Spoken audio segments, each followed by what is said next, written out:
baik dong. Kabarmu gimana? Puji Tuhan, luar biasa.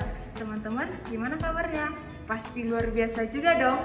Nah, teman-teman, sebelum memulai ibadah kita, marilah kita mempersiapkan diri kita dengan pakaian yang sebaik mungkin dan dengan hati yang penuh kerinduan untuk mendengarkan firman Tuhan. Dan tentunya dalam keadaan yang kondusif.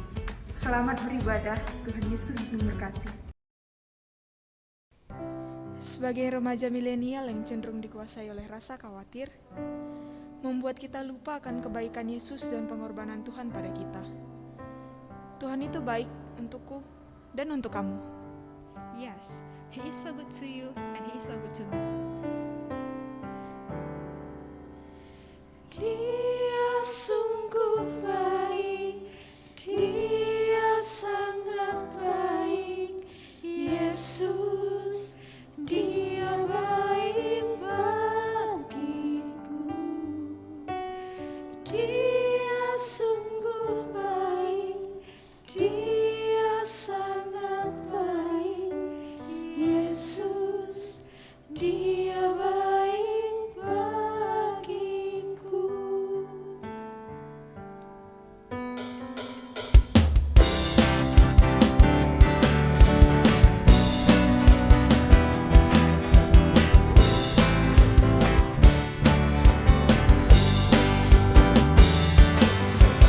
Dia yang mati bagiku, Dia bangkit bagiku, Dia Tuhan Allah penyelamatku. Kuasa maut dikalahkan, hidupku dipulihkan, Dia Tuhan Allah kemenanganku. Dia sungguh baik, Dia sangat baik, Yesus, Dia baik bagiku. Dia sungguh baik, Dia sangat baik, Yesus, Dia baik bagiku.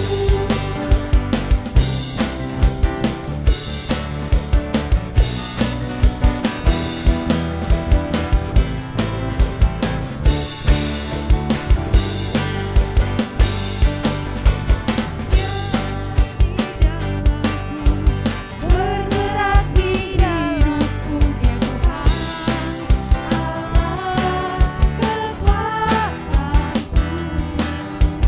Dia penuhi hatiku dengan kuasa kasih-Nya, Dia Tuhan Allah kemenanganku. Dia sungguh baik, Dia sangat baik, Yesus, Dia baik bagiku.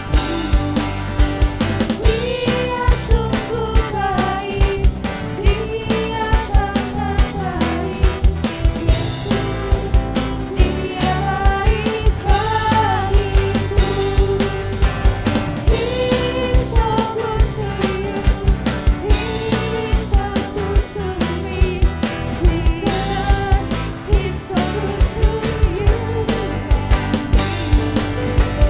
He is so good to you, He is so good to me, Jesus, He's so good to you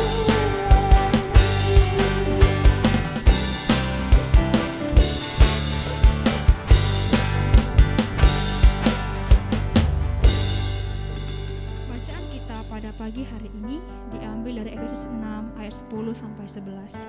Akhirnya, hendaklah kamu kuat di dalam Tuhan, di dalam kekuatan kuasa-Nya. Perkenakanlah seluruh perlengkapan senjata Allah, supaya kamu dapat bertahan melawan tipu muslihat iblis.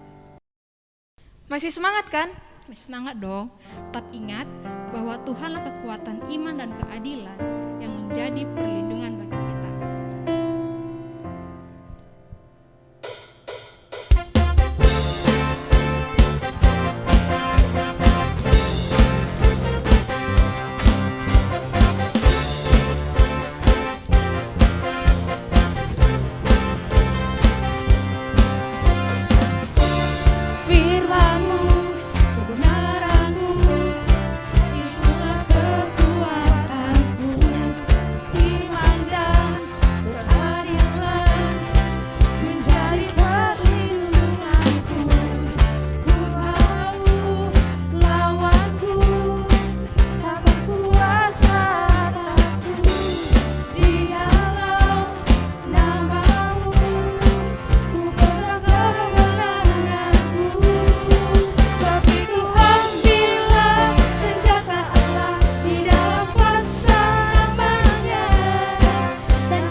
untuk menyambut firman Tuhan, mari kita siapkan hati dan pikiran kita untuk berserah dan percaya bahwa kuasa Tuhan begitu besar dalam kehidupan kita dan janjinya tidak pernah terlambat bagi kita.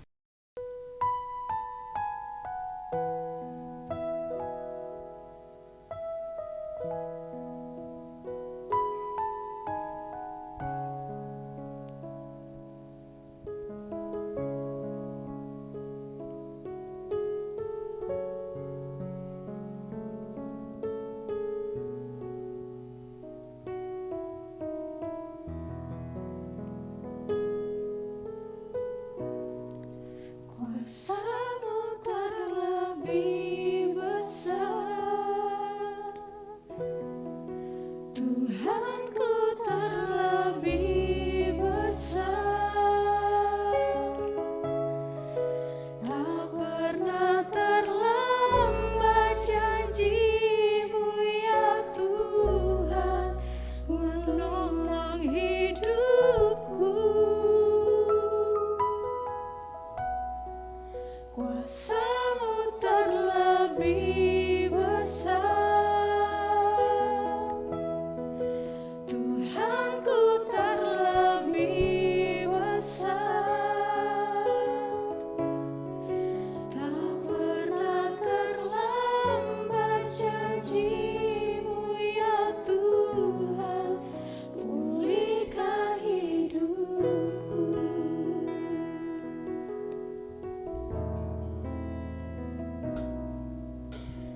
Hanya Engkau Tuhan penolongku,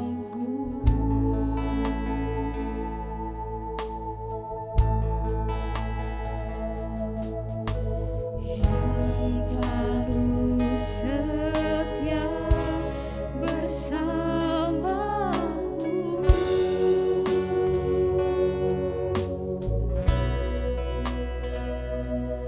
Kasih-Mu yang sanggup mengubah kehidupanku,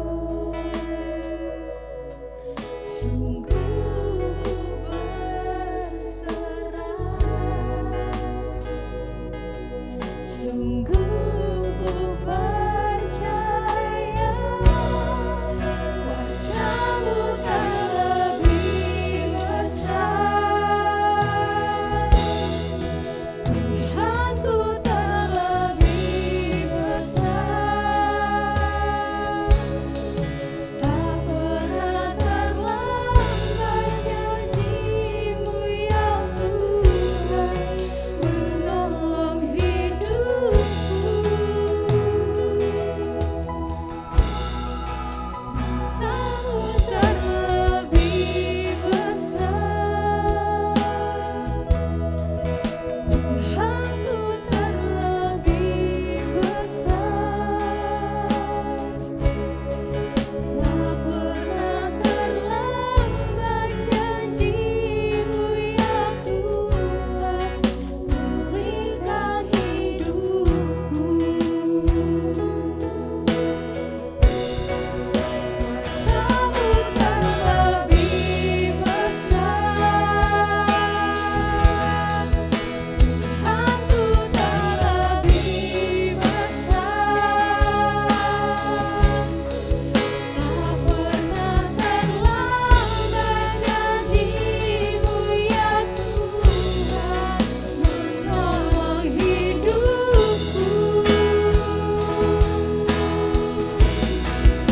Kuasa-Mu terlebih besar, Tuhanku terlebih besar,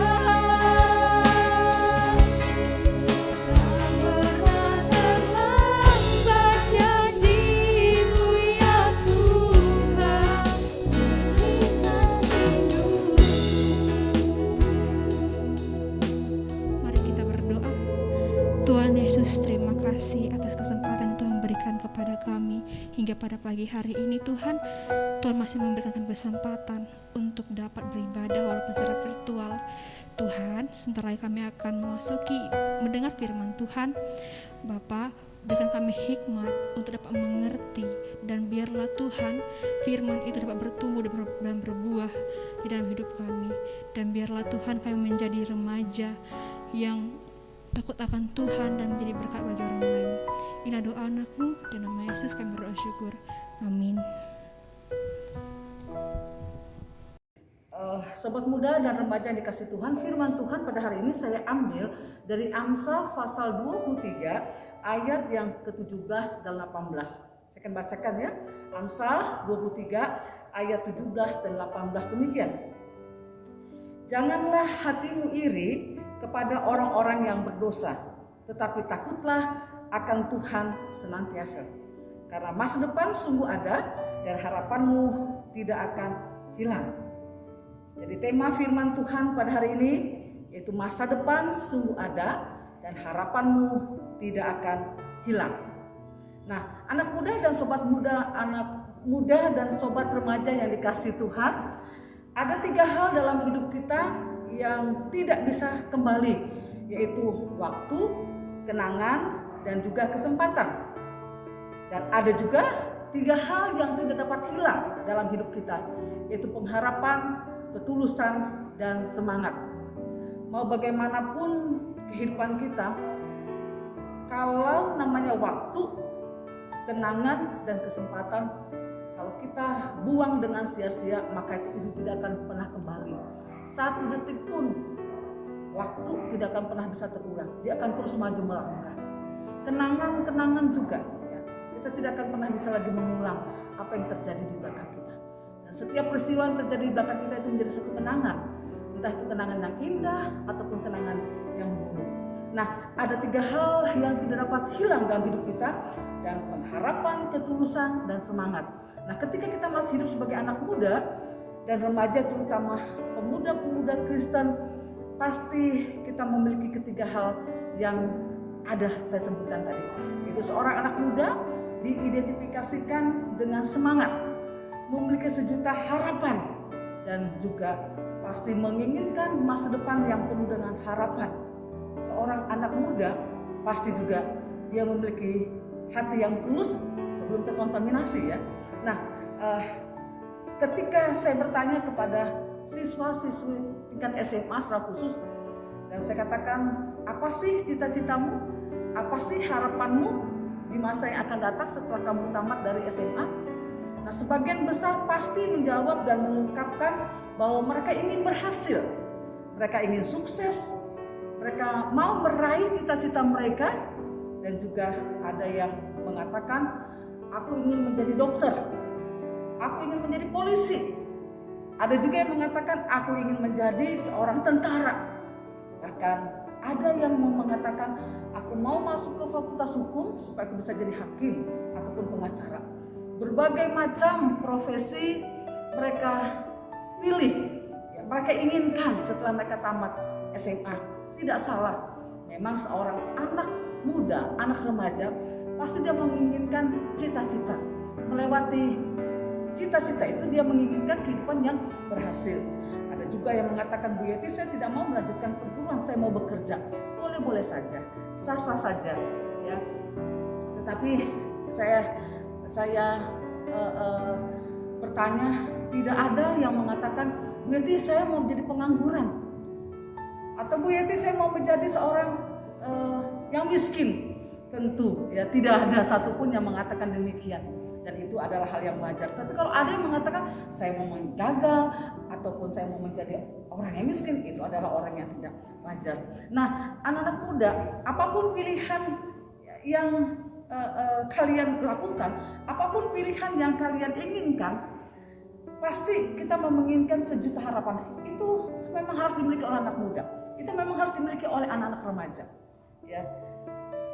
Karena anak muda, anak remaja adalah orang yang penuh dengan semangat. Tapi sayang, ya terkadang di tengah-tengah perjalanan hidup seorang muda dan remaja, cita-cita masa depan mereka menjadi sirna. Oleh karena apa? Oleh karena diri mereka sendiri. Mereka salah bertindak, mereka salah melakukan sesuatu, sehingga tanpa sadar mereka menghancurkan masa depan mereka. Contohnya apa? melakukannya ketika mereka memberi diri mereka untuk menikmati narkoba, ataupun mereka melakukan hal-hal yang tidak sesuai dengan moral, ya. Hidup sesuka mereka. Akhirnya mereka membuang waktu mereka dengan sia-sia. Mereka tidak mempergunakan peluang yang ada dengan baik, sehingga akhirnya mereka terjebak dengan situasi dan membuat mereka gagal. Tapi firman Tuhan hari ini, anak-anak muda mengatakan begini. Tadi sudah saya katakan bahwa janganlah hatimu iri kepada orang-orang berdosa, tetapi takutlah akan Tuhan. Nah, pada ayat ke-18, karena masa depan sungguh ada dan harapanmu tidak akan hilang. Masa depan sungguh ada dan harapanmu tidak akan hilang. Sobat muda dan remaja yang dikasih oleh Tuhan, firman Tuhan yang sudah kita baca tadi kembali mengingatkan kita, menguatkan kita sebagai orang percaya bahwa masa depan itu sungguh ada dan harapanmu tidak akan sirna, harapanmu tidak akan hilang. Nah, tetapi sebelum kalimat itu diucapkan, ada satu bagian, ya, pada ayat ke-17, karena kita tidak boleh memisahkan dari ayat yang sebelumnya, ya, dalam teks yang sebelumnya. Tapi firman Tuhan pada hari ini terkait pada teks berikutnya dikatakan begini, janganlah hatimu iri kepada orang-orang berdosa, tetapi takutlah akan Tuhan senantiasa. Nah, kita bisa melihat bahwa Amsal ini yang memiliki satu rentetan, ya. Jadi seseorang yang memiliki masa depannya ada, kemudian memiliki harapan yang tidak akan hilang, itu adalah orang-orang yang tidak iri kepada orang berdosa. Orang-orang yang hidupnya takut akan Tuhan. Nah, pada bagian ini saya akan mengulas ada 3 bagian, ya. Mengapa sih kita tidak boleh iri kepada orang-orang berdosa? Ya. Yang pertama dikatakan janganlah iri, ya, kepada seorang pembesar yang memberikan hidangannya di meja. Nah, pada ayat 1-3 pada Amsal pasal 23 dikatakan begini, bila engkau duduk makan dengan seorang pembesar, perhatikanlah baik-baik apa yang ada di depanmu. Taruhlah sebuah pisau pada lehermu bila besar nafsumu. Jangan ingin ada makanannya yang lezat. Itu adalah hidangan yang menipu. Nah, hal pertama yang harus dilakukan oleh orang percaya yang hidupnya takut akan Tuhan adalah tidak boleh iri dengan pembesar yang memberikan hidangan, ya. Hidangan, kenapa dikatakan demikian? Karena hidangan yang dia berikan adalah hidangan yang menipu. Dalam teks tadi yang sudah saya bacakan, kita menemukan bahwa ada orang yang menjadi pejabat, ada orang yang memiliki harta yang banyak, pembesar. Nah, di dalam tengah-tengah masyarakat, tapi hidupnya tidak benar di hadapan Tuhan. Nah, kebaikan hati mereka ketika mereka memberikan hidangan sebenarnya ada akal bulus, ya, untuk mendapatkan satu perhatian dan penghormatan. Ketika dia memberikan hidangan kepada orang-orang yang diberikan makanan kepada orang-orang yang dia undang, sebenarnya ada motivasi di balik itu. Sehingga dalam Amsal katakan bahwa mereka memberikan hidangan untuk menipu. Mereka memberikan hidangan yang menipu, sehingga dikatakan ketika engkau berhadapan, gak usah iri dengan mereka, ya. Tapi nyatanya kita bisa melihat bahwa pembesar atau pejabat itu memiliki hidup yang enak dan juga nyaman-nyaman saja. Padahal apa yang mereka miliki terkadang oleh karena mereka melakukan hal yang tidak benar. Jangan kita iri melihat kehidupan orang. Terkadang kita membandingkan, ya, kenapa sih orang itu hidupnya enak, ya, padahal dosa yang mereka lakukan. Sebenarnya kita tidak boleh biarkan, karena segala sesuatu yang dilakukan itu pasti ditanggungjawabkan oleh Tuhan. Kemudian yang kedua, ya, kita tidak boleh iri dengan si kikir yang tidak tulus hatinya. Nah, si pendosa yang dimasukkan oleh Amsal ini adalah si kikir yang tidak tulus hatinya. Pada ayat 6 dan 7 dikatakan demikian, jangan makan roti orang yang kikir, jangan ingin akan makanannya yang lezat. Sebab seperti orang yang membuat perhitungan dalam dirinya sendiri, demikianlah ia, silahkan makan dan minum, katanya kepadamu, tetapi ia tidak tulus hati terhadapmu. Nah, anak-anak muda yang kekasih, kalau kalian bertanya, kikir itu lebih tinggi dari pelit, ya. Kalau kita tahu pelit itu adalah orang yang sangat-sangat susah untuk memberikan sesuatu kepada seseorang. Nah, kikir ini kayaknya lebih tinggi. kikir ini, wah dia sangat memperhitungkan dan dia tidak mau keluar uang. Pokoknya segala sesuatu itu diperhitungkan dengan ketat. Orang-orang pelit masih bisa ya, tetapi orang kikir ini lebih lagi ya. Nah terkadang mereka memberi itu karena ada sesuatu yang mereka inginkan. Kita akan lihat ya, dikatakan kalau mereka memberi pun, kalau mereka menolong pun, itu pasti ada hitungan, ada sesuatu yang ingin mereka dapatkan di balik pemberian yang mereka lakukan. Dapat dikatakan kalau orang yang kikir itu terlihat orang yang suka menolong, tetapi ternyata ada banyak perhitungan, ada sesuatu yang mereka ingin dapatkan dari apa yang mereka lakukan. Nah, mereka mau mendapatkan keuntungan, mereka mau mendapatkan sesuatu. Jadi istilahnya orang kikir ini tidak pernah mau rugi, ya, tidak pernah mau berkorban. Mereka mau memberikan sesuatu karena ada motivasi di belakangnya. Nah, Raja Salomo dalam Amsal ini mengatakan menjadi seorang pembesar yang kaya raya dan hidupnya berdosa karena mereka memiliki hartanya itu karena apa? Mereka mendapatkan jabatan oleh karena mereka melakukan kejahatan, oleh karena hal-hal yang tidak benar. Nah, oleh sebab itu tidak usah iri.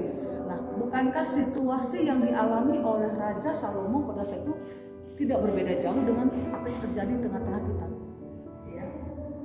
Terkadang anak-anak muda melihat, dia enak-enak saja kok tidak belajar, tapi kok hidupnya enak ya. Dia punya harta, tapi engkang kaki dapat aja dia jadi pembesar. Sebenarnya kita tidak boleh membandingkan seperti itu. Kita tidak boleh. Sebagai orang yang percaya di dalam Tuhan, kita harus meyakini ya, bahwa masa depan itu pasti ada. Harapan kita tidak akan hilang ketika kita hidup dalam Tuhan. Takutlah akan Tuhan. Hiduplah takut akan Tuhan. Hiduplah untuk senantiasa mempercayai Dia. Karena Sang pemilik kehidupan ini, Dia adalah pemilik masa depan kita. Sobat muda yang kekasih, apapun yang terjadi, bagaimanapun kondisi kehidupan kita, jangan pernah menyimpang dari jalan Allah. Jangan mengikuti jalan hidup orang yang berdosa. Ya. Banyak orang yang menjadi kaya karena dia berbuat curang. Banyak orang yang mendapatkan kekuasaan, berhasil hidupnya oleh karena dia berbuat curang. Tapi hari ini firman Tuhan mengatakan bahwa kita harus tetap percaya, kita harus tetap hidup takut akan Tuhan, dan itulah standar yang diinginkan oleh Tuhan. Memiliki harapan, ingin kaya, boleh-boleh saja. Ingin sukses, silahkan saja. Dan ingin meraih cita-cita setinggi langit, oke saja. Tetapi yang Tuhan inginkan harus dengan cara yang benar. Nah, setiap orang yang memiliki cara yang benar, pasti dia memiliki harapan. Ya. Harapan yang tidak akan pernah hilang. Pasti dia akan mendapatkan masa depan yang penuh dengan harapan. Bukankah dalam Yeremia pasal 29 ayat 11 katakan apa?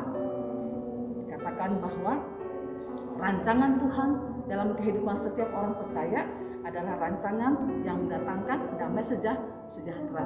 Rancangan yang penuh dengan masa depan yang cerah. Jadi rancangan yang baik, rancangan yang mendatangkan masa depan yang cerah hanya ada di dalam Tuhan. Tuhan sang pemilik kehidupan. Oleh sebab itu, mari sobat muda dan remaja, hiduplah takut akan Tuhan dan janganlah iri kepada orang-orang yang berdosa, yang berhasil hidupnya oleh karena mereka melakukan kejahatan. Tapi hiduplah senantiasa takut akan Tuhan dan raihlah cita-citamu. Maka engkau akan memiliki masa depan dan juga engkau akan memiliki harapanmu. Harapanmu tidak akan hilang. Jadi di tengah-tengah situasi COVID pada hari ini, saya mau sebagai anak-anak muda dan remaja, jangan putus harapan. Mungkin kau melihat kondisi orang tuamu, ekonominya agak sulit. Tetap berdoa, tetap percayakan. Kamu nggak boleh putus asa, kamu nggak boleh rasanya pesimis, tetapi tetap optimis. Hiduplah takut akan Tuhan. Itu yang paling utama.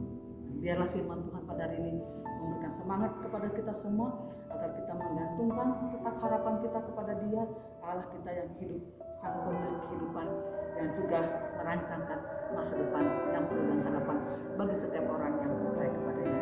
Biar firman Tuhan pada hari ini boleh menjadi berkat bagi kita semua. Mari kita berdoa. Kami bersyukur dan berterima kasih Tuhan untuk segala kebaikan-Mu yang boleh kami rasakan sampai hari ini. Kami mengaminkan firman Tuhan yang mengatakan bahwa masa depan kami sungguh ada dan harapan kami tidak akan hilang ketika kami hidup takut akan Tuhan. Bapa di surga, ajar kami untuk tetap optimis, boleh melihat masa depan kami. Karena kami tahu kalau kami membandingkan akan situasi yang terkadang Tuhan tidak meyakinkan kami, tetapi mari Engkau meyakinkan hati kami untuk tetap mempercayai kepada Engkau, Sang Pemilik masa depan, Sang Pemilik kehidupan. Tuhan berkati hidup kami dan Tuhan tuntun jalan kami, agar kami tetap optimis, agar kami tetap semangat untuk boleh meraih masa depan kami. Terima kasih Bapa, di dalam nama-Mu kami berdoa dan bersyukur. Amin. Kita akan mengakhiri ibadah kita pada hari ini, sobat muda. Mari kita bersama-sama berdoa Bapa kami, kemudian Bapa terima kasih. Bapa kami yang di surga, dikuduskanlah nama-Mu, datanglah kerajaan-Mu, jadilah kehendak-Mu di bumi seperti surga.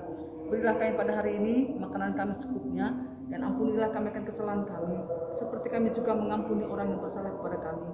Dan janganlah membawa kami ke dalam pencobaan, tetapi lepaskanlah kami daripada yang jahat, karena Engkau punya kerajaan, kuasa, dan kemuliaan sampai selama-lamanya. Amin. Bapa terima kasih. Bapa terima kasih. Bapa terima kasih. Bapa di dalam surga, ku berterima kasih. Amin. Shalom, selamat hari Minggu. Tuhan Yesus memberkati.